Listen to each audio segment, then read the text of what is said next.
सातारा जिल्ह्याचे पालकमंत्री आणि शिवसेनेचे उपनेते शंभूराज देसाई यांच्या मार्गदर्शनाखाली काल कोरेगाव शहरामध्ये राजाभाऊ बर्गे यांच्या नेतृत्वाखाली शिवसेनेचे जनसंपर्क कार्यालयाचे उद्घाटन पार पडले। कोरेगावचे आमदार महेश शिंदे यांनी जिल्हा परिषद अध्यक्ष निवडीत भाजपला साथ दिल्याने कोरेगावमध्ये शिवसेना विरुद्ध महेश शिंदे अशी दुफळी निर्माण झाल्याचे चित्र बघायला मिळत होते। काल जनसंपर्क कार्यालयाचे उद्घाटन हा पक्षाचा कार्यक्रम असल्याने आमदार महेश शिंदे यांनी उपस्थित राहायला हवं होतं असं वक्तव्य पालकमंत्री शंभूराज देसाई यांनी केले होते। आज आमदार महेश शिंदे यांनी माध्यमांशी बोलताना आपली भूमिका स्पष्ट केली। पक्षवाढीसाठी पालकमंत्री शंभूराज देसाई हे प्रयत्न करीत आहेत, ही गोष्ट चांगली आहे। महायुतीचा आमदार म्हणून कोरेगावमध्ये काम करत आहे। ज्यावेळेस मला एकनाथ शिंदे साहेब बोलवतील त्यावेळेस मी जाईन। याआधी देखील मी माझी भूमिका शिंदे साहेबांकडे स्पष्ट केली आहे आणि इथून पुढेही करेन असे स्पष्टीकरण आमदार महेश शिंदे यांनी दिलं आहे।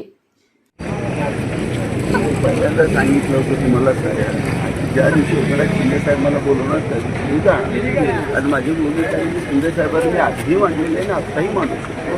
त्यामुळे शिंदे साहेब मला डायरेक्ट बोलतो। काल पालक जनतेला विचारा, आत्ताची बैठक बघा साहेब। शंभूराज देसाई या ठिकाणी येऊन आता मोठ्या प्रमाणावर शाखाचं ओपनिंग करतायत, त्यामुळे तुमची ताकद आता कमी होते। तुम्हाला विरोध करण्यासाठी तुमचेच जे जवळचे सहकारी होते त्यांनी आता तुमच्या विरोधात जाऊन त्यांनी शेड्यू ढोकलाय असं वाटत नाही मला। पक्ष वाढवायचं काम करतात पालकमंत्री, चांगली गोष्ट आहे, त्यांना माझं सहकार्यच असणार आणि त्यांना परंतु कटू कारवाई का संजय शिरसाट माझा चांगला मित्र आहे, प्रेमातला दोस्त आहे। आम्ही एकत्र काम करू साहेब।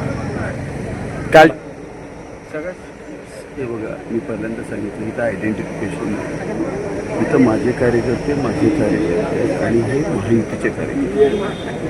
आज 90% मतदारसंघ आणि सगळे कार्यकर्ते आता समोर काही जण असतील, काही अडचणी बसून चर्चा। पहिली गोष्ट लक्षात घ्या, कुठलाही संघर्ष वाढलेला नाही, हा मीडियाने संघर्ष वाढवलेला आहे। कसलाही संबंध येत नाही। एकनाथ शिंदे हा प्रचंड मोठा, त्याच्याविरुद्ध आम्ही काय बोलावं असं काही नाही। साहेब, मग काल कार्यक्रमाला तुम्ही अनुपस्थित होता, बॅनरवरचे फोटो पण वगळले होते। पूर्वनियोजित काल 68 कार्यक्रम होते माझ्या कुटुंबाचे, त्याच्यामध्ये 45 लग्न, 16 सभा आम्ही त्याच्या, त्यामुळे माझा तो सोडून मध्ये नव्हता, त्यांचा अडचणी ठेवलेला असतो आणि मला त्याचा काही विरोध नव्हता। बॅनरवरचे फोटो वगळले, परंतु शंभूराज देसाई काल म्हटले अंतर्गत नाराजी आहे का? नो कमी राजकारणामध्ये स्वतःच्या पद्धतीने जात असतो, पक्ष वाढवायचे असतात आणि मोठं व्हायचं असतं आणि चांगली कारवाई करतो वाढवायचं। साहेब, तुमच्याच कुठल्याही मार्गाने जावं। साहेब, तुमच्याच मतदारसंघामध्ये तुमच्याच नेतृत्वाखाली न कार्यक्रम होता, हा कार्यक्रम तुमच्या विना होतोय। तुमच्याला आव्हान दिलंय असं वाटतंय का? तुमच्याच कार्यकर्त्याला जवळ घेऊन आपलंसं करून त्यांनी हे केलंय? पहिली गोष्ट आहे, तिथं 14 पाटील होतं, कधीच महत्त्वाचं होतं। इलेक्शनमध्ये शेवटच्या दिवशी विरोधकाचे पैसे घेऊन ते काढतात, हे तुम्ही लक्षात घेतलं। जे 14 पाटील आहे तरी कधीच काम केलेलं आणि ते आत्ताच राज्याच्या निवडणुकीमध्ये सुद्धा आमच्याबरोबर नव्हते, त्यामुळं मी त्याला फार किंमत देतो। बघा, राजकारणामध्ये कोण ताम्रपत्र घेऊन आले, त्यामुळे ही ताम्रपत्र घेऊन आली। मी जो चांगलं काम करतो नाही तरी मी खऱ्या गोष्टीचा विचार करत नाही।